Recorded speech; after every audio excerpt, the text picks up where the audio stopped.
एक बड़ा सुंदर प्रसंग है। इनका नाम है भक्त रामदास जी। और ये दक्षिण में गोदावरी के किनारे एक कनकावती नाम की नगरी थी, वहां ये रामदास जी रहते थे। और ये अपने कुल परंपरा के अनुसार जो गृहस्थी की सेवा है वही सेवा करते थे।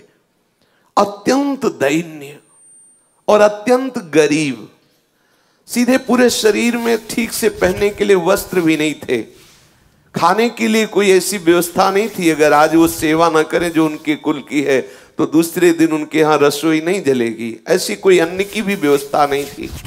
रोज का रोज कमाना और अपने परिवार का भरण पोषण करना, आए हुए अतिथि की सेवा करना, और सत्संग से बड़ा प्यार था उनको। ये दंपति एकमात्र केवल भगवद आश्रित, कोई संपत्ति नहीं, किसी भी तरह का किसी से कोई व्यवहार नहीं, क्योंकि व्यवहार लोग धनी मानी से करते हैं, गरीब अकिंचन से नहीं करते हैं। इनके एक लड़का था और ये सदैव अपने कुल की जो सेवा है वो जूता गांठने की, वो बीच बाजार में जाके बैठते, किसी के फटे पुराने जो पादुका है उसको सिलते, या कहीं ऐसा संयोग बन जाता तो नई पादुका बना के बेचते, जो उससे मिलता उससे अपने परिवार का पोषण करते और सत्संग जाते। सत्संग में सबसे पीछे जाके बैठते और जो वैष्णव भगवत चर्चा करते ये उनके मुख की तरफ ताकते रहते। कोई पढ़े लिखे तो थे नहीं, तो जो बात समझ में आती नहीं तो बस सुनते, और जब भगवान नाम कीर्तन होता तो नाचने लगते। उनका साहस भी नहीं हुआ कि उन वैष्णव से कह सके कि आप हमें दीक्षा दीजिए। बस सत्संग में जो नाम कीर्तन होता उसी नाम को उन्हें पकड़ लिया। बस मन में बार बार कृष्ण गोविंद ऐसा बोलते। पद नाम से, शास्त्र स्वाध्याय नाम से बस इतने, हरि मैं जैसो तैसो तेरो। और सत्संग में नियमित जाके बैठना, कुछ समझ में आए या ना आए, जब नाम कीर्तन होता तो बड़ा आनंद मिलता। और वही कृष्ण कृष्ण गोविंद गोविंद हरि हरि, और बीच बीच में आ भर के हरि मैं जैसो तैसो तेरो, मैं जैसा हूं वैसा आपका हूं, मैं जैसा हूं हे हरि आपका हूं। तीन प्राणी, स्वयं, पत्नी और पुत्र, जो इस सेवा से उनको अर्थ मिलता, उससे परिवार का पोषण, कोई अतिथि पधारता उस अतिथि की सेवा, और जो सत्संग में जाते नियमित, बस उनके हृदय में एक बात बैठ गई, कैसे इस जगत के मालिक को रिझाऊं। ना तो मेरे में कोई योग्यता है, ना पढ़ा लिखा हूं, ना धन है, ना पवित्रता है, मैं किसी योग्य नहीं, कैसे रिझा। क्या मेरे से कभी प्रभु रीझ सकते हैं? बिल्कुल अनपढ़, कोई शास्त्र का ज्ञान नहीं, कोई पवित्रता का ज्ञान नहीं, कोई पद्धति का ज्ञान नहीं। आप देखिए प्रभु केवल भक्ति से प्रसन्न होते, जानते भी नहीं हो कि भक्ति किसे कहते हैं। आगे इनके प्रसंग में देखिएगा, एकदम भोले भाले, जानते भी नहीं कि भगवान की कोई भक्ति भी होती, बस सत्संग में पहुंच जाना। जैसे सत्संग हो रहा है, पहली बार गए, बैठ गए, अच्छा लगा। अब वो बीच बीच में जैसे जूता गांठ रहे तो बीच बीच में एकदम रुक जाते और पुकार उठते, हरि मैं जैसो तैसो तेरो, हरि मैं जैसो तैसो तेरो। कैसी बढ़िया बात, इससे बढ़कर कोई बात ही नहीं, कोई बात ही नहीं। मैं जैसा हूं आपका हूं हरि, मैं आपका हूं जैसा। बस बार बार कृष्ण गोविंद कृष्ण गोविंद कृष्ण गोविंद, बीच बीच में आह भर कर हरि मैं जैसा हूं आपका हूं, हरि मैं जैसो तैसो तेरो। ये बात उनको इतनी प्यारी लगी, हरि मैं जैसो तैसो तेरो। अब ये इसी को गुनगुनाते, सदैव इसी को गुनगुनाने लगे, हरि मैं जैसो तैसो तेरो। निरंतर इस पंक्ति को गुनगुनाना और वो अपने कार्य को करना। उनके हृदय में इस पंक्ति का मर्म उतरा, तो वो बार बार इसी का गान करते हुए, इसी का चिंतन करते हुए इसके मर्म को प्राप्त हो गया। मर्म को प्राप्त होने का मतलब भगवत संबंध हृदय में आ गया। मैं हरि का हूं, हरि मैं जैसो तैसो तेरो। ये पंक्ति गुनगुनाना सचमुच चमत्कार हो गया। उसके मन की स्थिति का परिवर्तन इस सूत्र ने कर दिया। हरि मैं जैसो तैसो तेरो। रामदास जी का एक विशुद्ध सरल भाव, हरि मैं जैसो तैसो तेरो। कभी कभी वो आंसू बहाते हुए ये गान करने लगते, हरि मैं जैसो तैसो तेरो। अब एक दिन की बात कि एक चोर मंडली किसी धनी मानी भक्त के घर में गए, जो गृहस्थ भक्त होते हैं, खूब धन संपदा थी। तो उनके यहाँ शालिग्राम भगवान सिंहासन में थे, और सिंहासन स्वर्ण का था, छत्र भी स्वर्ण का। तो चोरों ने सब कुछ चुराया, सिंहासन छत्र सहित शालिग्राम भी चुरा लिए। तो सिंहासन और छत्र तो बेचने के काम में आ गया, शालिग्राम भगवान उनके किस काम के। तो उसने स्वाभाविक जिसके बट में पड़े थे सिंहासन और छत्र, और भी सब सामग्रियां थी जो आपस में बांट ली थी। उस चोर ने विचार किया कि ये पत्थर हमारे किस काम में आएगा। तो जा रहा था तो देखा बाजार में वो जूता गांठ रहे थे रामदास जी। भाव में बार बार ऐसे गांठते गांठते रुक जाते और कहे, हे हरि मैं जैसो तैसो तेरो। कैसी रसमयी स्थिति, आहा।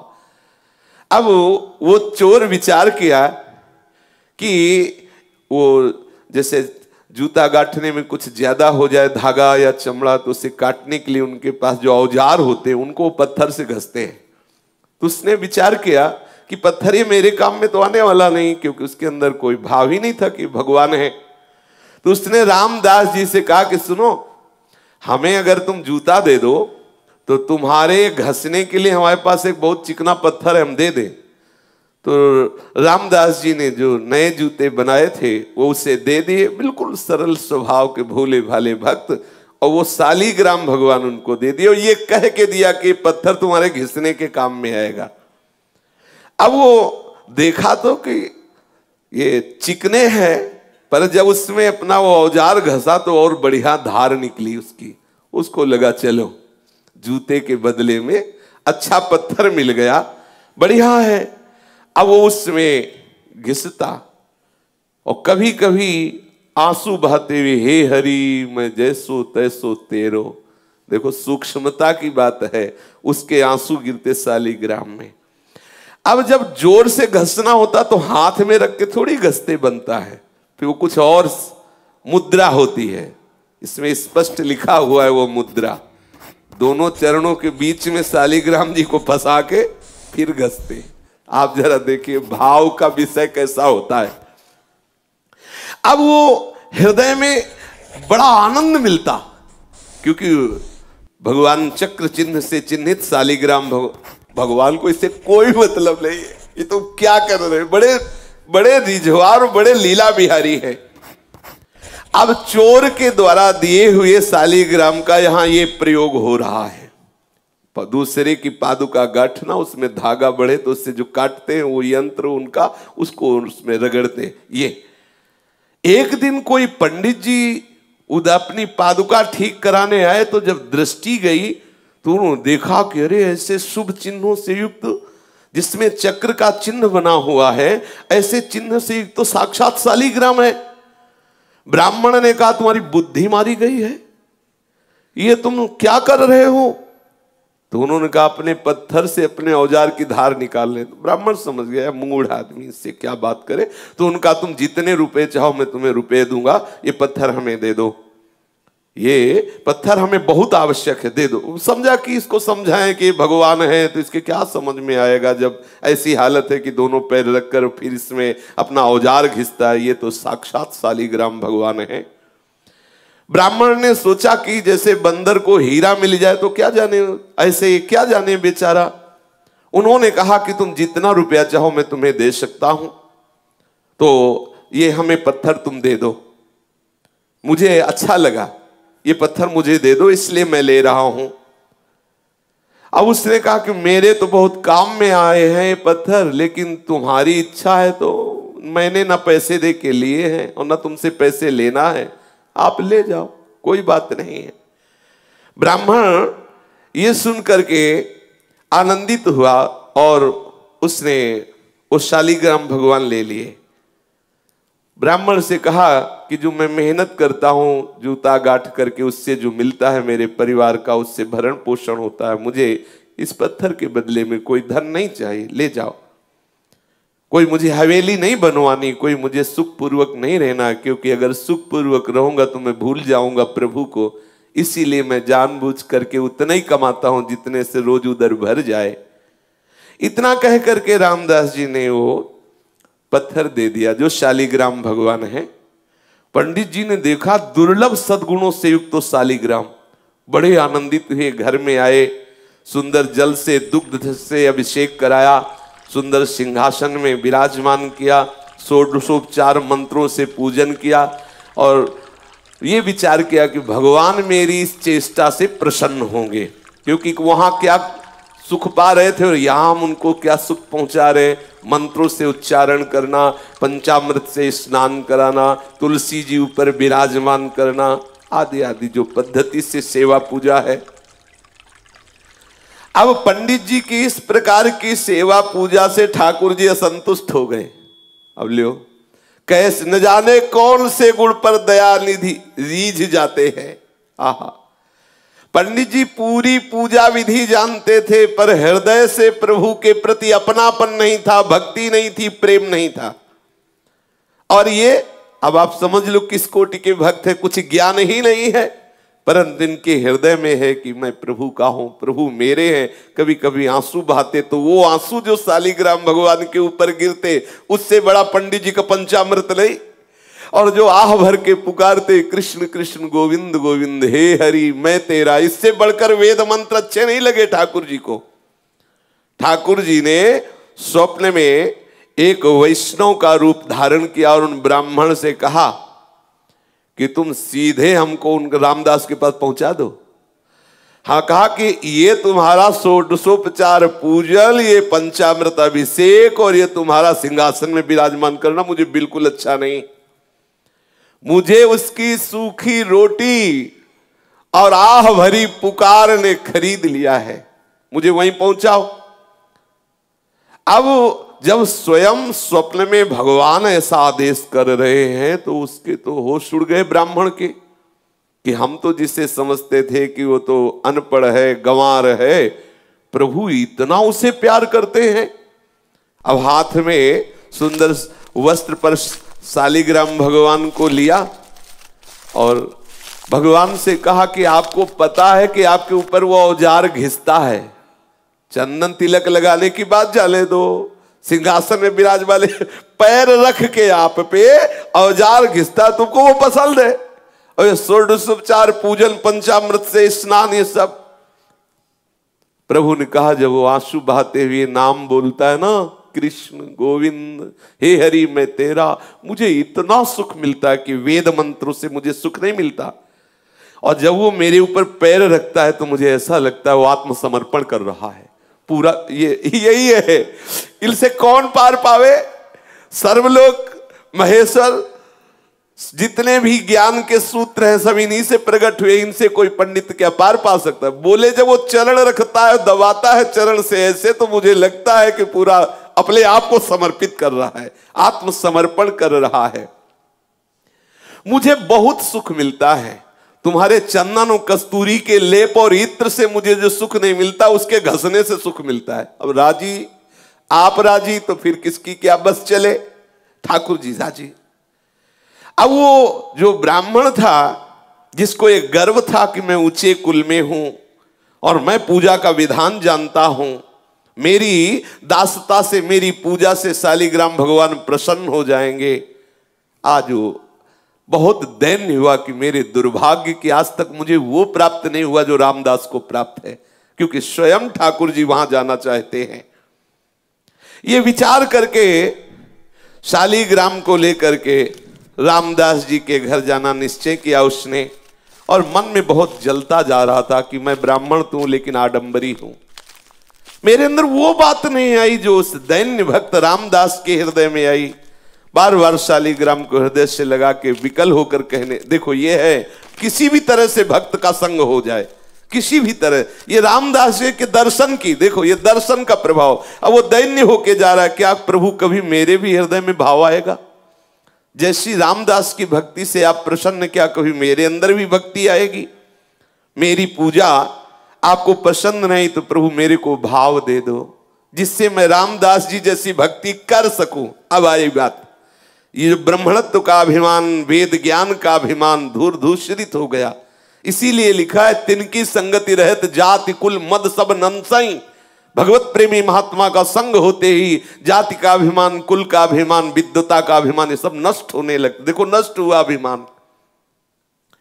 अब वो डरा हुआ सा ब्राह्मण शालिग्राम भगवान को एक कपड़े में रख करके रामदास जी के घर आया और देखा तो होश उड़ गए। रामदास जी के आंखों से आंसू चल रहे हैं, बार बार मुख से निकल रहा है, हरि मैं जैसो तैसो तेरो, हरि मैं जैसो तैसो तेरो। मलिन वस्त्र है, फटे पुराने कपड़े हैं, शरीर में अपने आप अनुभव हो रहा है कि कितनी कृशता है, क्योंकि खान पान की सामग्री उचित है नहीं। और अब ये जो रोग बढ़ा है, हरि मैं जैसो तैसो तेरो, ये ज्यादा काम नहीं करने देता। क्योंकि मन में जब आनंद की उन्मत्तता होती है तो कौन बाहरी लोगों से बात करे, कौन बाहर जाकर के बैठे जिससे चार लोग आके खड़े हो। वो एकांत घर में बैठे बस बार बार पुकारना अच्छा लगता। उसको ये भी पता नहीं कि भक्ति है, ये भी पता नहीं, बस बार बार हृदय में यही अच्छा लगता, कृष्ण कृष्ण गोविंद गोविंद, हे हरि मैं जैसो तैसो तेरो। आंसुओं की धार बह रही है, धीरे धीरे वही गीत गा रहा है, हे हरि मैं जैसो तैसो तेरो। ये ब्राह्मण गए, जब देखा तो ओहो धन्य है, धन्य है, तुम्हारे माता पिता को धन्य है रामदास, तुम तो बड़े महात्मा निकले। हम तो समझ ही नहीं पाए कि तुम्हारी ऐसी ऊंची स्थिति है, तुम्हारे अधीन भगवान है। अब वो धीरे धीरे उसके नेत्र खुले, अब अपने भाव से बाहर आया। तब उन्होंने कहा कि ये जिन पर तुम पत्थर समझ करके अपना औजार घिसते थे, औजार नहीं, मैं उस समय बताया नहीं, ये साक्षात शालिग्राम भगवान है, त्रिभुवन पति स्वरूप में विराजमान है, सारे विश्व के स्वामी हैं, घट घट में विराजमान है, सबकी गति है, सबके आश्रय है, इनके शरणागति होने से जीव बंधन मुक्त हो जाता है। तुम्हारी सरलता, तुम्हारे प्रेम से रीझ गए हैं। जब मैं इनको ले गया, इनको पंचामृत से अभिषेक किया, वैदिक स्तोत्रों द्वारा इनकी स्तुति की, इनकी सेवा की, इनको भोग लगाया सब, लेकिन इनको पसंद नहीं आया। इनको तुम पसंद आए। मेरे स्वप्न में एक वैष्णव रूप धारण करके आए और मुझे ऐसा आदेश किया कि मुझे रामदास जी के पास भेज दो। वो रो पड़ा कि मैं तो महान पापी हूं। रामदास रो पड़े, अरे मैं महान पापी हूं, मैं तो समझ नहीं पाया कि भगवान है और मैं इनके ऊपर ऐसा कृत्य करता रहा है, मैं तो बहुत अपराधी हूं। चीख चीख के रोने लगा, मैं कितना निर्दयी, कितना नीच हूं, देखो मैंने क्या किया। बस ब्राह्मण तो खड़ा का खड़ा रह गया, वो भाव में डूब गए और हे करुणा समुद्र प्रभु, मैं कैसे आपको रिझा पाऊं, तुम मुझे कितना प्यार करते हो और मैं कितना नीच हूं। ऐसे बस पुकारने लगा, रोने लगा। अनन्य भक्ति से भगवान रीझ जाते हैं। बार बार ब्राह्मण उनको धन्यवाद करता कि तुम्हारे अंदर जो भाव आया है ना, ये बहुत कृपा से आया है। ब्राह्मण के वचन सुनकर के रामदास के हृदय में थोड़ी शीतलता आई। ब्राह्मण के चरणों में नमन किया। जो ही ब्राह्मण गया तो शालिग्राम की मूर्ति लेकर हृदय से लगाया और खूब रोने लगे। प्रभु मैं जान नहीं पाया कि आप भगवान हो, आप शालिग्राम भगवान हो।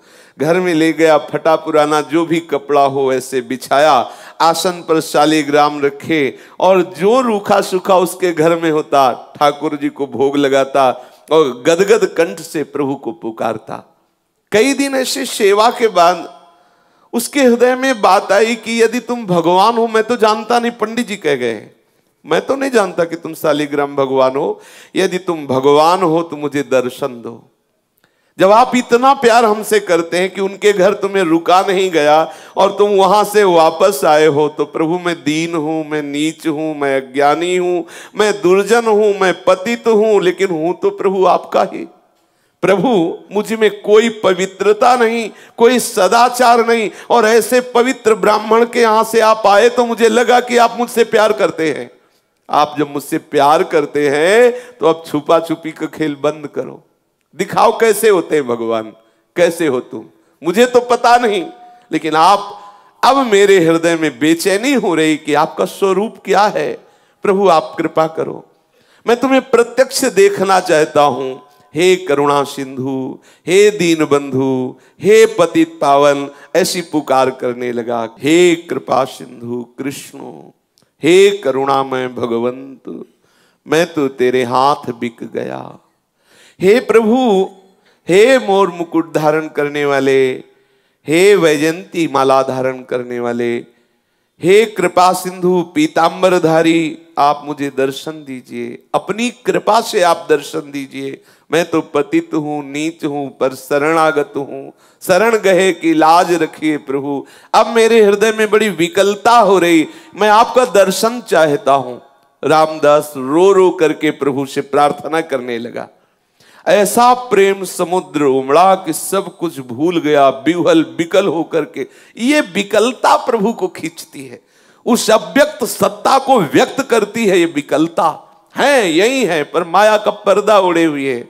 जब हम ऐसे विकल हो जाए, जैसे मछली जल के बिना तड़पती है, ऐसे हमारे अंदर विकलता हो और रहा नहीं जा रहा। देखो कैसी स्थिति आ गई, अब जिया नहीं जा रहा, विकलता हो गई। चीख चीख करके अपने घर में रो रहा है। शालिग्राम ठाकुर जी सामने हैं, रो के कह रहा मुझे दर्शन चाहिए, सब भूल गया।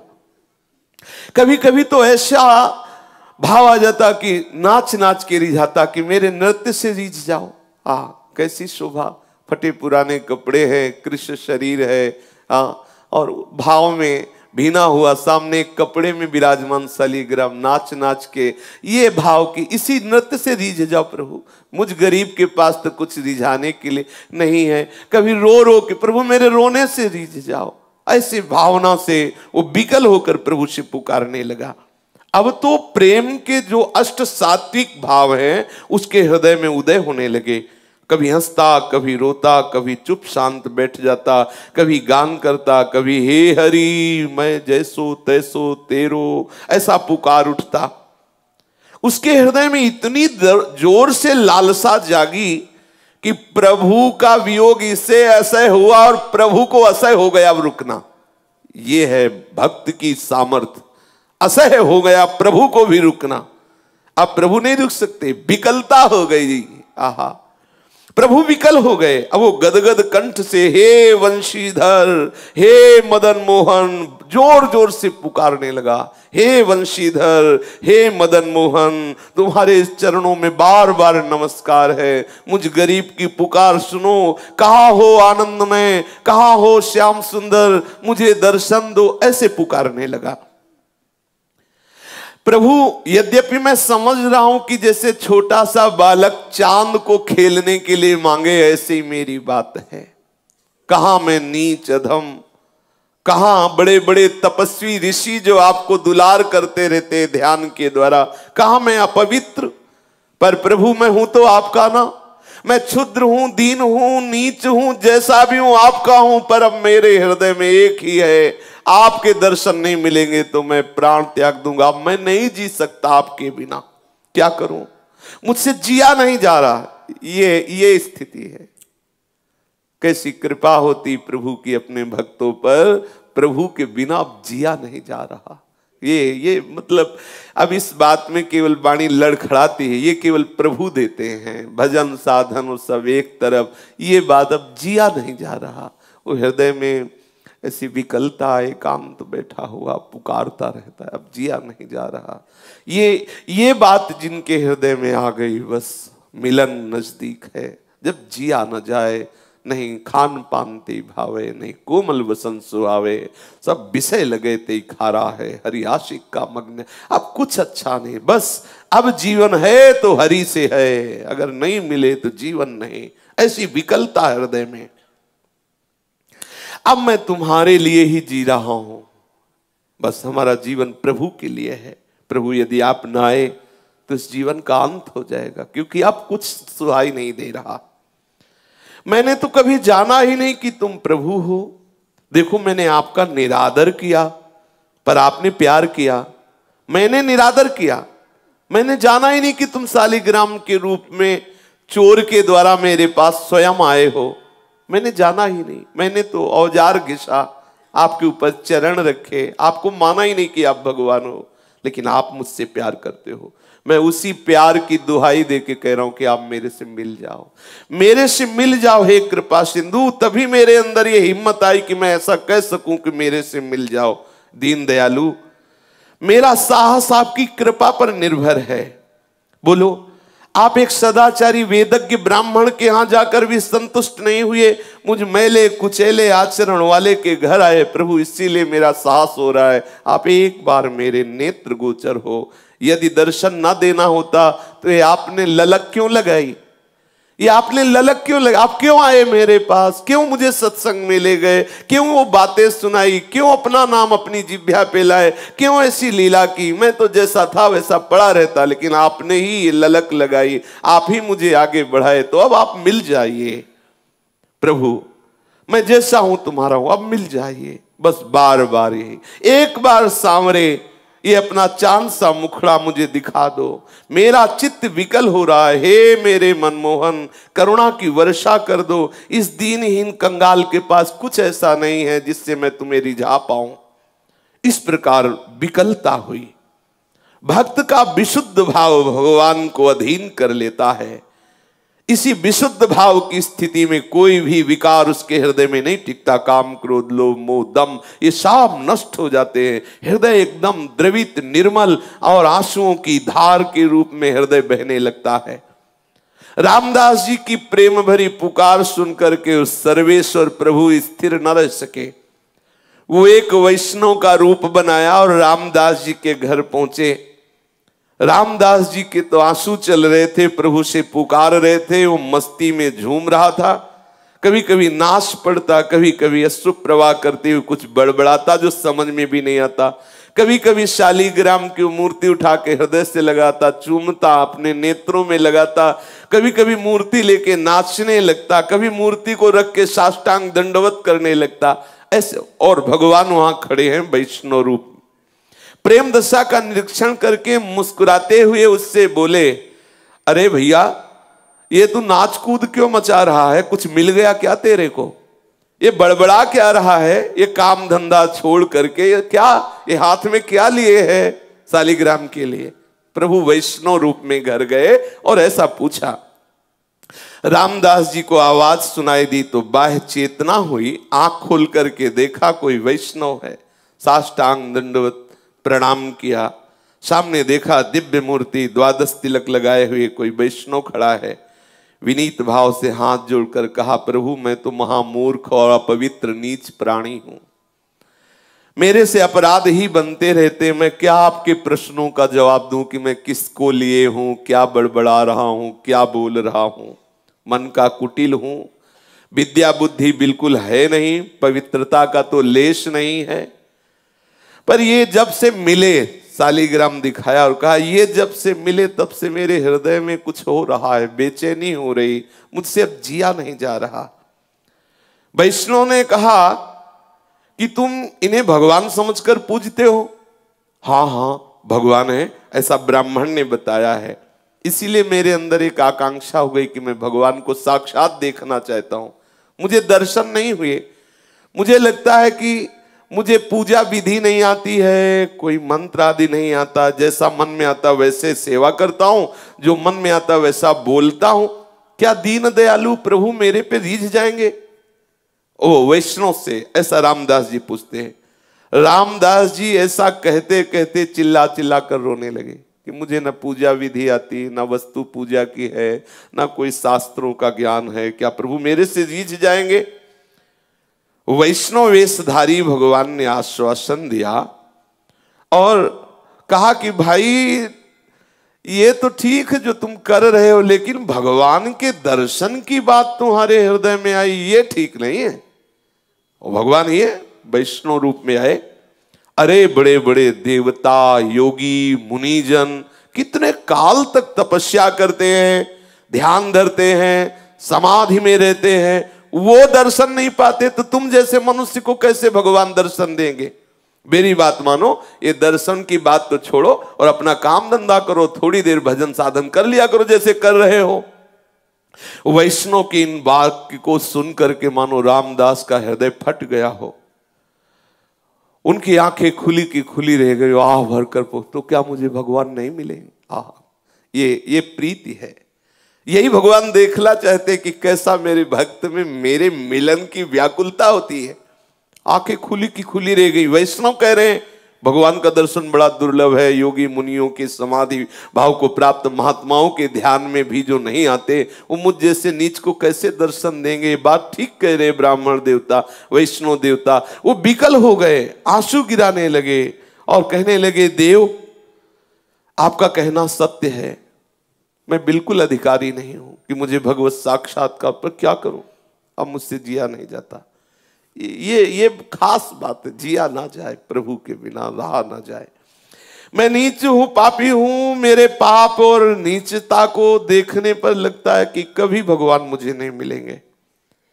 पर प्रभु पता नहीं, मेरे हृदय में एक आनंद की लहर उठती है, ऐसा लगता है प्रभु मिलेंगे, ऐसा लगता है प्रभु मिलेंगे, क्योंकि मेरे हृदय में ऐसा आता है प्रभु मुझे प्यार करते हैं, ऐसा लगता है मेरे को। यद्यपि मैं किसी योग्य नहीं हूं, पर हृदय में ऐसा लगता है प्रभु मिलेंगे, ऐसा लगता है। ये दया के समुद्र प्रभु मुझे जरूर दर्शन देंगे, मुझे ऐसा लगता है। जैसा रूप रंग उनका हो, जैसा उनका शास्त्रों में वर्णन किया गया हो, जैसे सुहागिनी स्त्री केवल अपने पति को ही देखती है, ऐसे ही हे वैष्णव देवता, मेरा हृदय केवल केवल प्रभु के लिए है। अब बिना दर्शन किए मुझे चैन नहीं। मेरे हृदय में लगता है कि वो मुझे मिलेंगे। मेरे स्वामी बड़े करुणा सिंधु, तुम भले ऐसा कह रहे हो, चाहे जो कुछ हो मुझे दर्शन मिलेंगे, और ऐसा कह के नाचने लगा, मुझे मिलेंगे, अवश्य मिलेंगे। यही बार बार सत्संग में जैसे कहते, निश्चय करो इसी जन्म में भगवत प्राप्ति होगी। कोई आके कहे तो इस बात से मत टलना, मुझे इसी जन्म में प्रभु मिलेंगे। आपका ये बार बार चिंतन निश्चय प्रभु को विवश कर देगा और वो आपसे प्रभु का मिलन हो ही जाएगा। रामदास जी नाचने लगे, फिर विकल होकर के पुकारने लगे, और प्रभु खड़े हुए देख रहे हैं उसकी भावदशा को, जैसे सुतीक्ष्ण जी की भावदशा को भगवान श्री राम छुप करके देख रहे हैं। मीठे स्वर में फिर बोले, वैष्णव स्वरूप भगवान, बेटा रामदास तेरा जीवन धन्य है। देख, मैं वैष्णव भेष में तेरे को देखना चाहता था कि तू मेरे प्यार में कितना विकल है। देख, मेरे को देख। जब ऐसा कहा तो आंख खोल के देखा तो वैष्णव नहीं थे, वो वैष्णव के आराध्य देव थे भगवान श्याम सुंदर। अनंत अनंत कोटि सूर्यों जैसा प्रकाश जिनकी सी चरण नख से प्रकाशित हो रहा था, अचानक आंख खुलते ही आंख मुंद गई, इतना तेज।